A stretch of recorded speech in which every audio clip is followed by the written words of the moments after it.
नमस्कार मित्रों, शिवोहम एक अंतर यात्रा के नेक्स्ट वीडियो में आप सभी का फिर से स्वागत है। जैसा कि आप सभी जानते हैं, हम अपनी इस यात्रा में जो एक नया टॉपिक उठाए हुए हैं, एल्गोरिथमिक संस्कारास, उसी श्रेणी में, उसी कड़ी में ये हमारा अगला वीडियो है, जिसमें हमने उन्हीं सभी टॉपिक्स पर जिस पर हमारा पहले चिंतन और चर्चा चल रहा था, उसी को आगे बढ़ाने का ये हमारा एक प्रयास है। तो चलिए इस चर्चा को शुरू करते हैं। एल्गोरिथमिक संस्कार part 3, the feedback loop paradox, अवचेतन मन का स्टोर डेटा और एल्गोरिथम की डिजिटल अफीम। यानी कि एल्गोरिथमिक संस्कार में अब हम जब बात कर रहे हैं, हम बात कर रहे हैं फीडबैक लूप पैराडॉक्स। कैसे फीडबैक लूप क्रिएट होता है हमारी, जैसे हम सभी जानते हैं कि इस दुनिया में ऊर्जा पर एक सिद्धांत काम करता है, हर क्रिया की प्रतिक्रिया होती है, राइट। तो this is the same feedback loop paradox, क्रिया की प्रतिक्रिया का फीडबैक और उसका एक लूप बन जाना, अवचेतन मन का स्टोर डेटा और एल्गोरिथम की डिजिटल अफीम। आगे बढ़ते हैं। जैसा कि हम सभी जानते हैं कि हमारी पिछली चर्चा जो है वो अभी वही चालू है। तो पिछली चर्चा से आगे अवचेतन मन का डेटाबेस, हमारे जीवन का हर उत्तर हमारे अवचेतन मन में स्टोर डेटा में है, लेकिन डिजिटल दुनिया इसे कैसे हाईजैक कर रही है। आप सभी ने अगर पिछला वीडियो देखा नहीं है तो मेरी आपसे रिक्वेस्ट है कि एक बार आप इस पूरी सीरीज़ के लास्ट के 2 वीडियो भी जाकर देख लें, तभी आपको ये वीडियो भी अच्छे से समझ में आएगा। आप समझ पाएंगे कि हमारी चर्चा कहाँ चल रही है और हम किस विषय पर इस समय चर्चा कर रहे हैं। मैंने पिछले वीडियो में हमारे जीवन का हर उत्तर हमारे अवचेतन में स्टोर डेटा में है, ये बात मैंने लास्ट वीडियो में डिस्कस की थी कि हमारी लाइफ में हर एक वो आंसर जो हमें फंसा रहा है, कहीं किसी सिचुएशन में, कहीं हम जाके स्टक हो गए हैं, हमें आगे का रास्ता नहीं दिखाई दे रहा है, हमें समझ नहीं आ रहा है कि अब इस जगह जो ये सिचुएशंस हमारे सामने खड़ी हैं इनको हमें हैंडल कैसे करना है।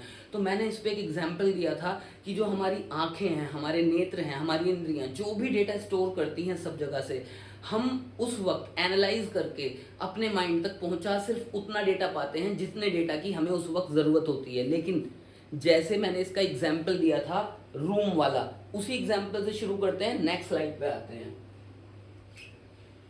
अवचेतन मन का खजाना बनाम डिजिटल अफीम, अवचेतन मन का अनूठा स्टोर। तो हम लोग ने लास्ट टाइम जो डिस्कशन किया था वो हमारे अवचेतन मन यानी सबकॉन्शियस माइंड में स्टोर डेटा के बेस पे किया था। और इसमें मैंने एग्जाम्पल लिया था, जैसे 100 टेबल्स वाले हॉल में आपकी आंखें बिना जाने सब डेटा, सारे दृश्य, ध्वनियां समेट लेती है, वैसे ही आपका अवचेतन मन जीवन की हर समस्या का समाधान अपने भीतर छिपाए बैठा है।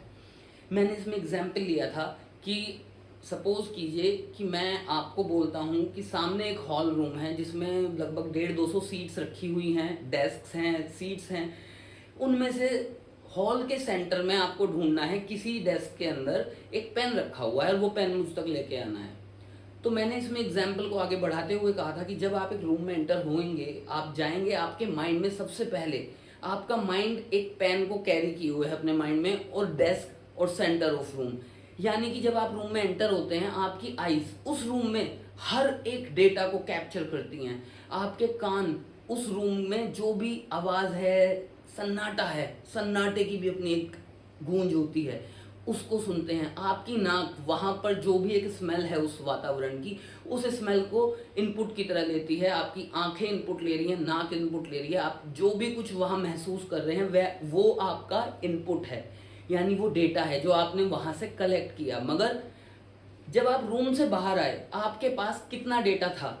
डेटा आपने इतना सारा स्टोर किया है, लेकिन अगर मैं आपसे जब पूछने लगूँ आपने वहाँ क्या क्या देखा, तो आप 8-10 चीज़ बताने के बाद घूम जाएंगे। और यही वो चीज़ है कि बची हुई जो इतनी सारी चीज़ें उस रूम में थी, जो आपकी आइज़ ने, आपकी इंद्रियों ने कैप्चर की डेटा के रूप में, वो इस वक्त आप नहीं बता पा रहे हैं। क्यों?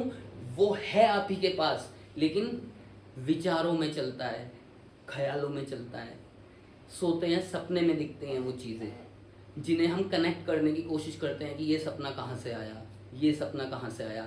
यही वो अवचेतन मन का डेटा है, और इसी डेटा में हमारी लाइफ की लगभग हर समस्या का समाधान है। ये वो चीज़ें हैं जिनको हम एक तरह से कहें आम भाषा में तो हमने इग्नोर किया था, देखा नहीं था। देखा हमारी आंखों ने था मगर माइंड तक हमने उसका सिग्नल नहीं पहुंचने दिया, तो वो डेटा कहाँ गया? डेटा अंदर आया, माइंड में एनालाइज नहीं हुआ, अवचेतन मन में सेव हो गया। यही वो डेटा है जिसकी आज हम फीडबैक लूप पैराडॉक्स में बात कर रहे हैं। एल्गोरिदम की डिजिटल घुसपैठ। जब आप रात 12:30 बजे स्क्रीन उठाते हैं, तो एल्गोरिदम आपको उसी स्टोर डेटा, आपकी इनसिक्योरिटीज, आपकी हीन भावना को पढ़कर रील्स का जाल बिछाता है ताकि आपका ध्यान भटक जाए। अब आप कहेंगे कि वो मेरे अवचेतन मन के स्टोर डेटा जिसका मुझे पता नहीं है, उसका फायदा एक एल्गोरिदम कैसे उठा सकती है? यही इस खेल का सबसे मेन बिंदु है। उस अवचेतन मन के डेटा का आपको ऐसे ही नहीं पता है। एग्जैक्टली जैसे जब आप एक कार चला रहे होते हैं, आप एक ट्रेन ड्राइवर हैं, आप कार चला रहे हैं, आप हर वक्त ये नहीं सोच रहे हो कि मेरा हाथ स्टीयरिंग पे है, सामने से गाड़ी आ रही है, मैं लेफ्ट टर्न लूं या राइट टर्न लूं, अब इस समय मुझे गियर कौन सा लगाना है, कौन सा नहीं लगाना है, अब मुझे क्लच दबाना है, ब्रेक दबाना है, क्या दबाना है। आप इतना नहीं सोचते। अगर इतना सोचोगे तो आप एक्सीडेंट कर बैठोगे, ड्राइवर बन ही नहीं पाओगे। ये सब काम गाड़ी चलाने का अनकॉन्शियस माइंड से हो रहा है।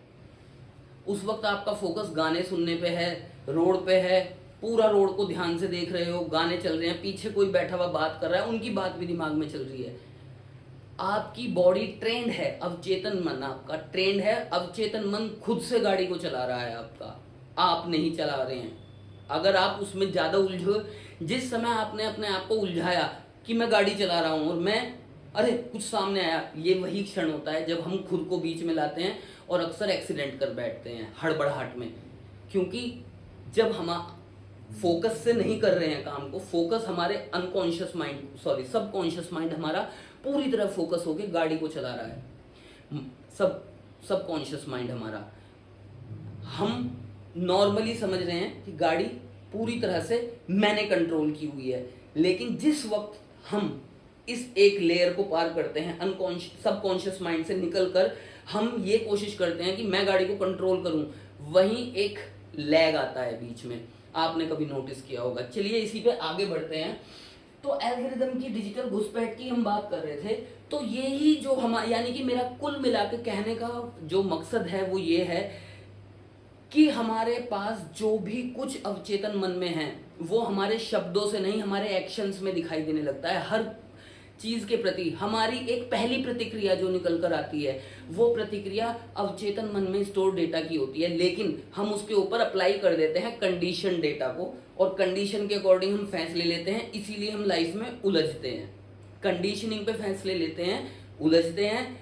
आपको बनाया गया है जिस नेचर के साथ, जिस प्रकृति के साथ, जो आप हैं, रियली में जो आप हैं, वो आप जान ही नहीं पाए कभी, क्योंकि आप ध्यान में नहीं बैठ पाए, आप ध्यान तक नहीं पहुंच पाए, इसीलिए आप खुद तक नहीं पहुंच पाए। इसी को कहते हैं आत्म साक्षात्कार। वही सब लेयर्स जो आपके अवचेतन मन में दबी हुई हैं, वही असली आप हैं, वही असली आप हैं। उस तक जब तक आप नहीं पहुंचेंगे, आपसे कोई भी एल्गोरिदम आराम से आपका जाल बिछा के ध्यान भटकाएगी। अब ये एल्गोरिदम कैसे ध्यान भटका रही है? एल्गोरिदम का काम है आपके एंगेजमेंट को देखना। आप जिस रील पर एंगेज होंगे, आप जहां रुकेंगे, वो एंगेजमेंट नोटिस करेगा। अब आप कहेंगे मैं तो ऐसे ही रुक गया, वो आप कह रहे हैं, आपका सबकॉन्शियस माइंड नहीं। वहां जो आप रुके हैं वो आपके सबकॉन्शियस माइंड ने आपको रोका है, शायद आपने नहीं रोका और आपने वो पूरी रील देख ली और आप लास्ट में लाइक इट कहकर आगे निकल गए। तो अब इसी के बेस पे वो आपको रीड कर रहा है कि आपका एंगेजमेंट कहाँ है, किस रील पे आप एंगेज हुए, किस रील पे आपने स्वाइप करके आगे निकल गए, किस रील पे आप 5 सेकंड तक रुके थे या 10 सेकंड तक रुके थे और 10 सेकंड में उस रील में क्या दिखाया गया था जो आपको रोक पाया। वही चीज नेक्स्ट की रील्स में अप्लाई होगी। कैसे करता है ये चक्र काम, कैसे आपकी इनसिक्योरिटीज को रीड करता है, कैसे आपको रीड करता है, उसी पर बात करते हैं आगे। मस्तिष्क बनाम एल्गोरिदम डेटा का सिग्नल, यानी कि आपका माइंड वर्सेस एल्गोरिदम, यो माइंड वर्सेस एल्गोरिदम मिलकर कैसे काम करते हैं? डेटा का सिग्नल, यानी कि आपका माइंड, जो डेटा आपके माइंड में है, एल्गोरिदम उस तक पहुंचता है आपके एक्शंस के थ्रू, आपके एक्शंस को देख के उस डेटा तक पहुंचता है। इंद्रियां इनपुट डिवाइसेस। अब जैसे कि हमने लास्ट वीडियो में भी डिस्कस किया था कि हमारी जो इंद्रियां हैं यही हमारी इनपुट डिवाइसेस हैं, जैसे कि आँख, कान और त्वचा। हमारी स्किन, आप कहीं खड़े हैं, हवा चल रही है, आप स्किन से महसूस करते हैं, तो ये भी आपकी एक ज्ञान इंद्रिय है। ये भी इससे आपको बाहर की चीज़ों का ज्ञान प्राप्त होता है, डेटा स्टोर करने का काम करती है।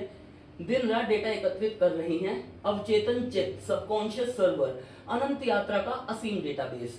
आपका जो सबकॉन्शियस माइंड, यानी जिसको हम यहाँ सबकॉन्शियस सर्वर बोल रहे हैं, वो आपकी इस अनंत यात्रा, अब जब मैं वर्ड यूज करता हूँ अनंत यात्रा, तो ये खाली इस जन्म की यात्रा की मैं बात नहीं कर रहा हूँ, मैं ऊर्जा की, चेतना की, उस असीम यात्रा की बात कर रहा हूँ जो इस पृथ्वी पर एक जीव के रूप में आने से लेकर जब तक शून्य से निकलकर शून्य में विलीन होने तक, यानी कि शून्य से हम सभी की जो एक यात्रा है वो क्या है, वो शून्य से शून्य की यात्रा है।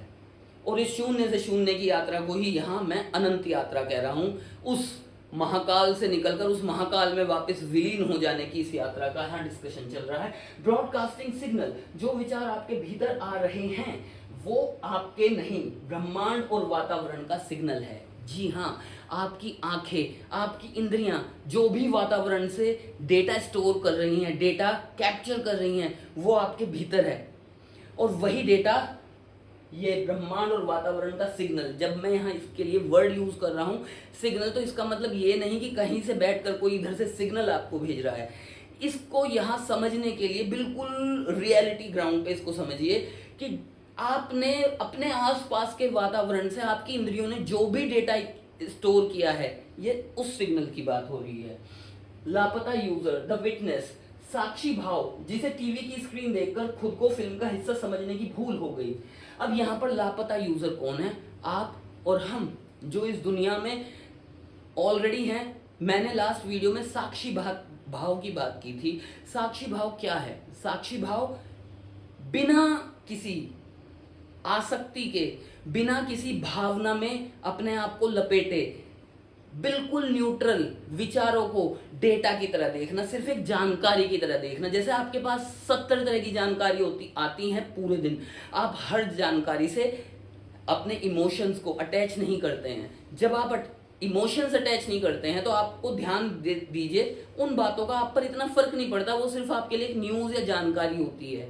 इसी तरह हमारी लाइफ में जितने भी विचार हमारे माइंड में प्रवाहित होते हैं 24/7, ये सभी विचार हमारे नहीं हैं।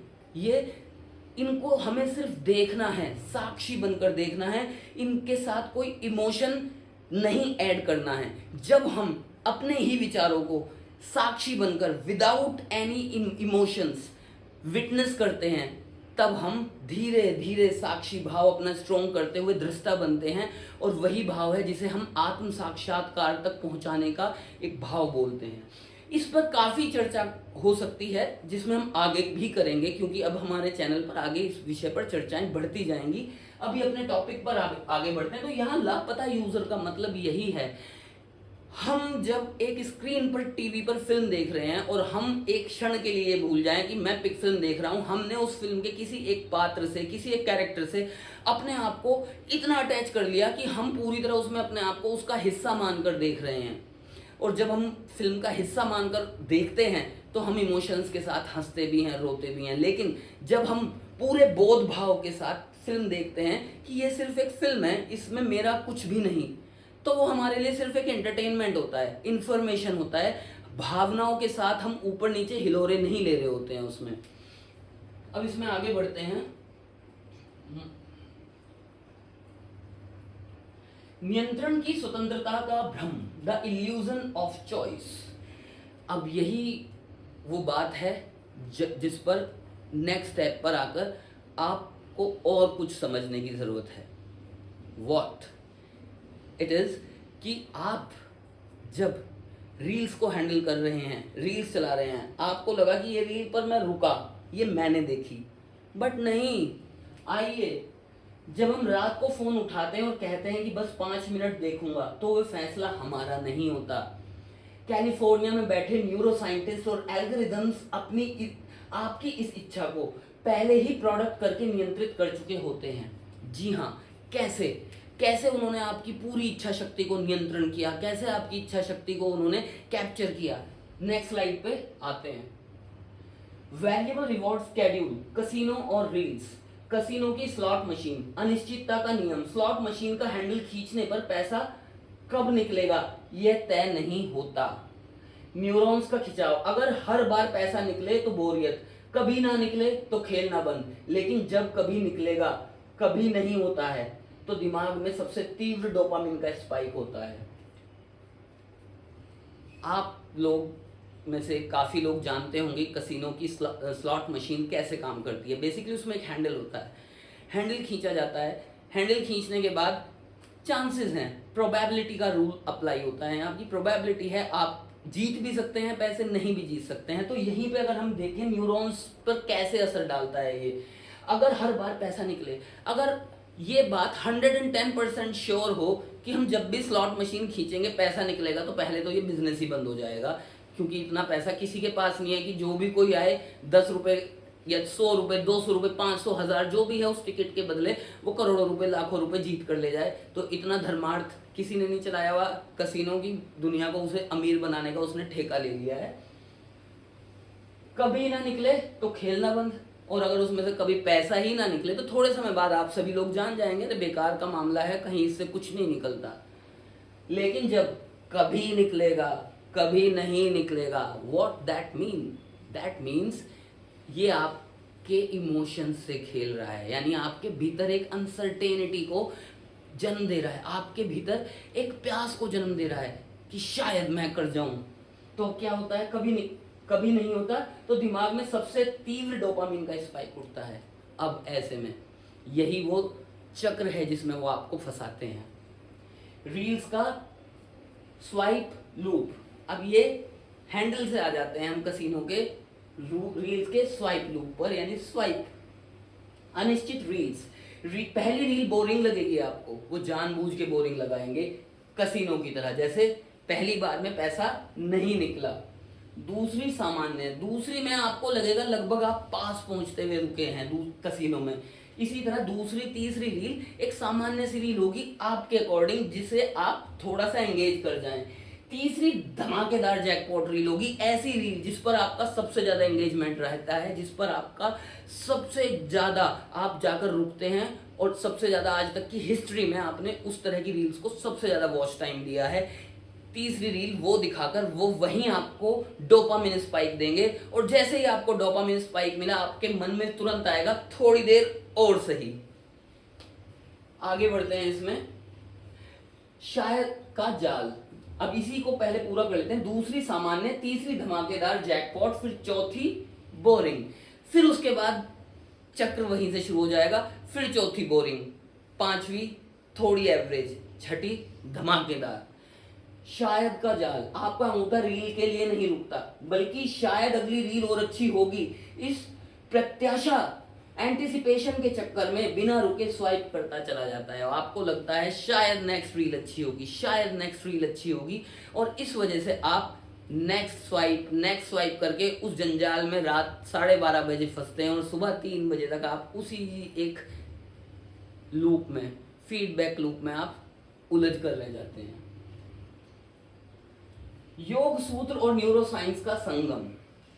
अब हम यहां बात कर रहे हैं कि योग का सूत्र और न्यूरोसाइंस का संगम, यानी चित्त, वह अवचेतन मन जहां पैदा होने से लेकर अब तक के सारे संस्कार और डिजिटल इनपुट जमा होते हैं, यानी कि सभी कंडीशन डेटा, वो इंफॉर्मेशन, वो आपकी आदतें, आपकी रोजमर्रा की वृत्तियां जो आपने कंडीशनिंग से ली हैं, यानी कि समाज से, पेरेंट्स से, फैमिली से ली हैं, यानी जिनको हम संस्कार बोलते हैं, और डिजिटल इनपुट जमा होते रहते हैं। यानी डिजिटली हम जो भी कुछ स्वाइप कर रहे हैं, जैसा मैंने आपको एक हॉल के एग्जांपल से दिया था कि वहां आप जो भी देख रहे हैं वो डेटा आपके भीतर स्टोर है। इसी तरह आप रील्स जो आपने बिना लाइक किए बुरी मान के भी आगे बढ़े हैं ना, जिस रील को आप, वो रील भी डिजिटल इनपुट की तरह आपके माइंड में जमा है, यानी वो डेटा भी आपके माइंड में जमा है। इसीलिए हमेशा से कहा जाता है कि हमें अपने माइंड को फोकस्ड रखना चाहिए सिर्फ उन चीजों पे जो हमारा टारगेट है। अगर हम हर तरफ का डेटा अपने पास इकट्ठा करेंगे, समय के साथ हमारा माइंड बोझिल हो जाएगा, ठीक कंप्यूटर की तरह, जैसे आपके कंप्यूटर में आप बहुत डेटा स्टोर करते जाएं करते जाएं करते जाएं करते जाएं, मगर उसको यूज़ ना करें तो आपका कंप्यूटर हैंग होना शुरू हो जाएगा, उसकी स्पीड, उसका प्रोसेसर जो है वो जवाब देने लगेगा। इसी तरह जब आपके पास लाइफ में खूब डेटा यहाँ पर आप हर वक्त भर के घूमेंगे, जिसको आपने कभी एनालाइज ही नहीं किया, सिर्फ वो रखा हुआ है जिसका आपको पता भी नहीं है, अब क्या होगा? आप बोर फील कर रहे हैं बिना मतलब, आप प्रोकार्नेशन कर रहे हैं, आपका उठ के जाने का मन नहीं कर रहा है, आपको पता है काम करना जरूरी है मगर मन नहीं हो रहा है उठने का, अंदर से ताकत नहीं आ रही है, you are not feeling motivated at all. आपने बहुत सारे मोटिवेटेड वीडियो देख लिए, अपने आप को गालियां दे ली, धिक्कार लिया, लेकिन आप मोटिवेट नहीं हो पा रहे हैं। क्यों? आपका माइंड थक चुका है, वो जवाब दे रहा है कि भाई मेरे पास इतना डेटा है, इतना डेटा है, let me just analyse this data, और उसमें से क्या मेरे काम का है उसको रखने दो, आगे बाकी निकालने दो। मगर हमारे पास, हमें आज के समय में, पूंजीवादी समय में ये सिखाया गया है, खाली दिमाग शैतान का घर। आप अगर 2 मिनट खाली बैठोगे तो आपके दिमाग में बवंडर उठने लगेंगे। दरअसल वो बवंडर नहीं है जनाब, वो आपका आप ही से सामना है, आपके स्टोर डेटा का आपसे सामना है। और अक्सर हम अपना खुद से ही सामना करने से पूरी लाइफ बचते हैं, इसीलिए हम कभी आत्म साक्षात्कार नहीं कर पाते, इसीलिए हम कभी खुद को नहीं जान पाते। और जब तक हम खुद को नहीं जान पाते तब तक हम इस ब्रह्मांड को नहीं जान पाते, क्योंकि तत्पिंडे यद ब्रह्मांडे, जैसा पिंड वैसा ब्रह्मांड।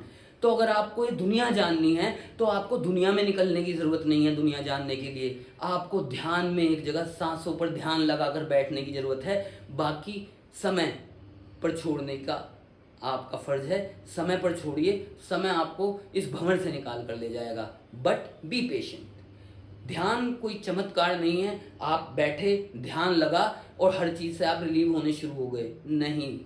It needs time. ये टाइम मांगता है आपसे, आपके पेशेंस मांगता है। इन विचारों को पढ़िए, देखिए, एनालाइज करिए। उन विचारों को जब तक मथेंगे नहीं, समुद्र मंथन की तरह उसमें से जो विष है वो अलग नहीं करेंगे, अमृत अलग नहीं करेंगे, उस विष को हमें अपने कंठ में धारण करना होगा, क्योंकि दुनिया में बहुत विष है। ठीक नीलकंठ महादेव की तरह उस जो भी विष निकले उसे अपने कंठ में रखकर आगे बढ़िए, जो अमृत निकले उसको अंदर रखिए, आगे बढ़िए। यही शिव होना है, यही आत्म साक्षात्कार तक पहुंचना है। आगे बढ़ते हैं इसमें। अब वृत्ति, विचारों की तरंगे जो बाहरी ट्रिगर्स या 15 सेकंड की रील्स को देखकर चित्त के सागर में उठती हैं। अब हम जब भी कोई डेटा हमारे माइंड में आता है, जैसे मैंने बताया, तो कोई भी डेटा जानकारी है तो वो डेटा अपने साथ लेकर आता है विचार अपने से जुड़े हुए। हमने कोई चीज देखी, उससे जुड़ा विचार, हमने कोई चीज स्मेल की, उससे जुड़ा विचार, हमने कोई चीज फील की, उससे जुड़ा विचार। निरोध, विचारों से लड़ना या भागना नहीं, बल्कि उन्हें केवल टीवी की स्क्रीन की तरह देखना और तटस्थ रहना। वही बात जो मैं अभी थोड़ी देर पहले आपको समझा रहा था कि इन विचारों को टीवी स्क्रीन पर चलती है एक मूवी की तरह देखना। जैसे आप एक मूवी देखते हैं कि हाँ इस मूवी में इसकी एक्टिंग बड़ी अच्छी है, यार थोड़ा सा जो बैकग्राउंड नॉइस है वो कुछ ज़्यादा है, इस वजह से जो डायलॉग्स हैं वो पूरे से समझ में नहीं आ रहे हैं। जैसे आप एक फिल्म को क्रिटिसाइज कर रहे होते हैं, ठीक उसी तरह अपने विचारों को देखकर क्रिटिसाइज कीजिए। आपके नहीं है वो विचार, उनको क्रिटिसाइज जब तक आप नहीं करेंगे वो सांप बनकर आपके गले में पड़े रहेंगे, आपको परेशान करते रहेंगे। आगे बढ़ते हैं। डोपामाइन स्पाइक और 3 AM का गहरा क्रैश। स्वाभाविक मन नॉर्मल स्टेट में 100% डोपामाइन स्पाइक रहेगा आपका। रील्स स्क्रॉलिंग डोपामाइन स्पाइक, जिस समय आप रील्स स्क्रॉलिंग करना शुरू करेंगे आपका डोपामाइन स्पाइक 100 से बढ़कर 280% लेवल तक पहुंच गया। रात 3 बजे का खालीपन पोस्ट क्रैश, यानी जब आपने 2.5-3 घंटे लगातार डोपामाइन स्पाइक हर 15, 20, 30 सेकंड के बाद आप लेते जाएंगे, 3 बजे तक आपका माइंड के पास जितना स्टोर डोपामिन था उसने वो अब रिलीज करना बंद कर दिया, उत्सर्जित करना बंद कर दिया, और अब आप सामान्य 100 से भी नीचे निकलकर उससे 65% नीचे 35% पर आ गए। और जब आप 100% पे ही खुश नहीं थे, क्योंकि आपको ऐसा ही कंडीशन किया हुआ है कि हमें संतुष्ट नहीं होना है, हमें हमेशा कुछ आगे का सोचना है, यानी कर्ता बनना है। कर्ता बनने की ट्रेनिंग दी जाती है हमें दुनिया में। तो ये कर्ता भाव में तो आप 100% पे रहते हुए भी खुश नहीं थे।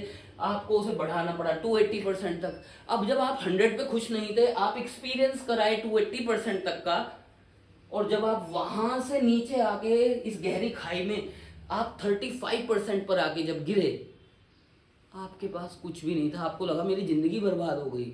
यानी आप दुख के सागर में गोते लगा रहे हैं, यानी नेगेटिव में आ चुके हैं। आप नॉर्मल पे भी खुश नहीं थे, तो सोचिए जब आप नीचे गिरेंगे। अब आप सुबह 3 बजे जब अगले दिन की शुरुआत सामने खड़ी है, आप you are full of negativity, uncertainty, आप खुद पर सेल्फ डाउट कर रहे हैं, आपको खुद पे लग रहा है कि मैं शायद लाइफ में कुछ नहीं कर पा रहा हूं। आप एक डिससेटिस्फाइड सोल बनाकर छोड़ दिए गए हैं रील्स के द्वारा। कृत्रिम डोपामिन। अब इसके बाद साक्षी स्थिति, यानी कि जब हम साक्षी स्थिति में होते हैं, एक विटनेस स्टेट में जब हम होते हैं, तब हमारा डोपामिन स्पाइक हर वक्त 100 पे बनाया रहता है। हम ना आनंद में होते हैं, ध्यान रहे, ना आनंद, आनंद शब्द शायद मुझे यहाँ यूज नहीं करना चाहिए। हम ना हैप्पीनेस में होते हैं, खुशी में होते हैं, ना हम दुखी में होते हैं, हम न्यूट्रल होते हैं। और उस न्यूट्रल स्टेट को ही आनंदमयी स्टेट कहा गया है, जहाँ आप ना तो अति खुश हैं, ना आप किसी भी तरह के दुखी हैं। वही स्थिति है जिसमें आप आनंदित हैं, स्वयं में। अब आपको जरूरत नहीं है कि कोई एक दोस्त बनेगा तो मैं खुश होऊंगा, मुझे वो चीज मिलेगी तो ही मैं खुश होऊंगा, मेरे पास ये होगा तो ही मैं खुश होऊंगा। नहीं, आप जो हैं उसी में खुश हैं। कब? जब आप साक्षी भाव में हैं। अवचेतन को साफ करने की 3 व्यवहारिक चाबियां। जी हाँ, ये सबसे जरूरी बात है।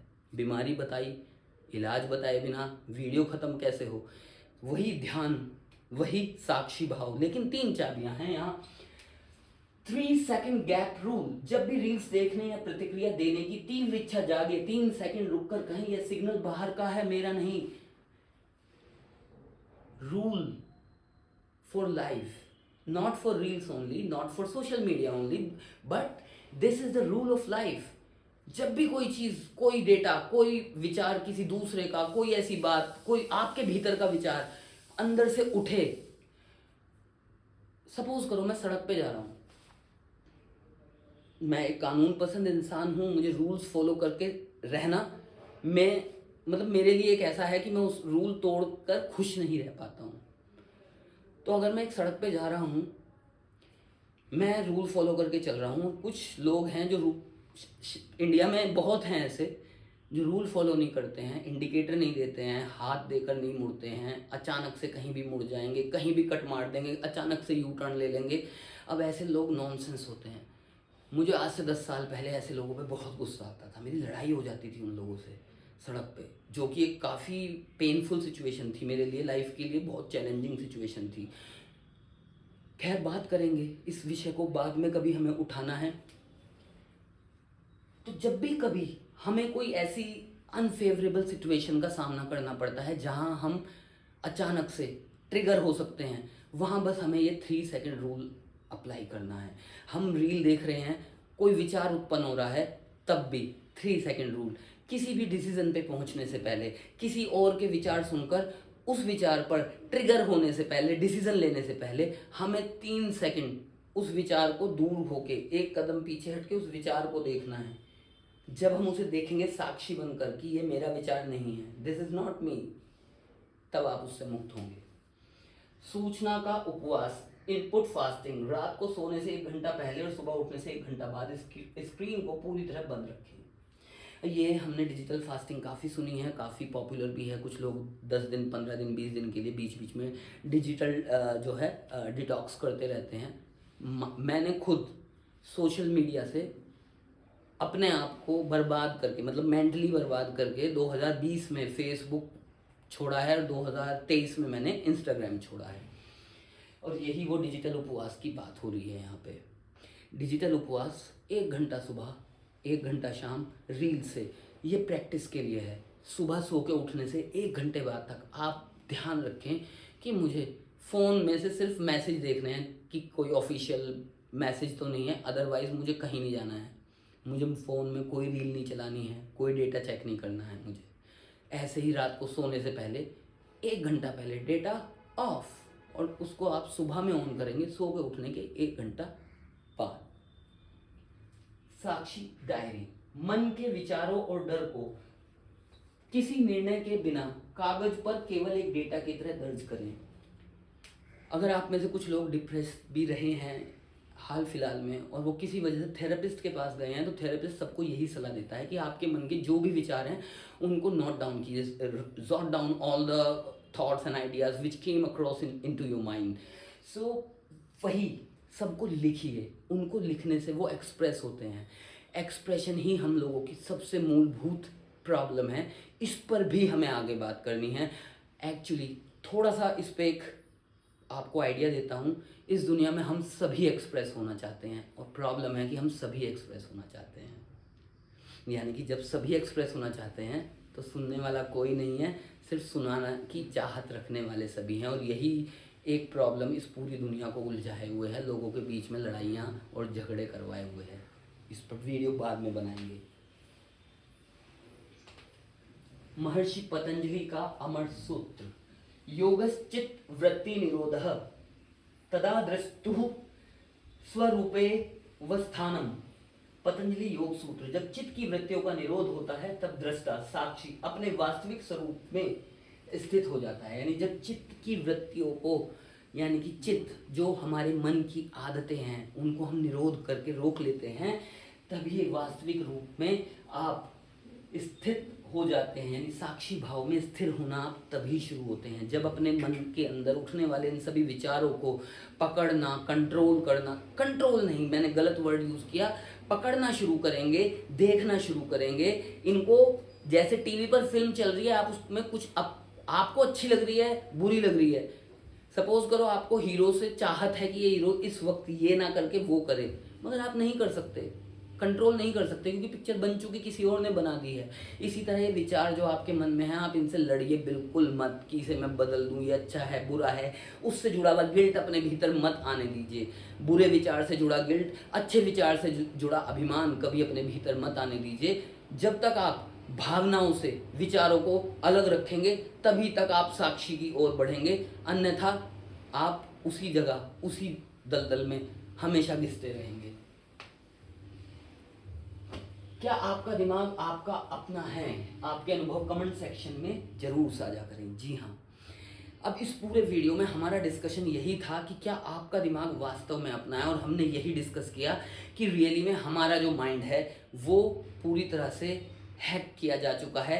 सोसाइटी, फैमिली की कंडीशनिंग से, हमारे इर्द गिर्द जो हमें चीज़ें लर्न कराई गई हैं, ज़बरदस्ती रटाई गई हैं, हमको प्रोग्राम किया जाता है कंप्यूटर प्रोग्राम की तरह कि ये प्रोग्राम ऐसे ही रन करे, ये एप्लीकेशन ऐसे रन करे, इसलिए ये प्रोग्राम लिखा जाएगा। इसी तरह आपके माइंड को इस पूंजीवाद की दुनिया के लिए प्रोग्राम करके तैयार किया जाता है। और आज आप जितने भी विचारों में जी रहे हैं उनमें से 99% विचार आपके नहीं हैं।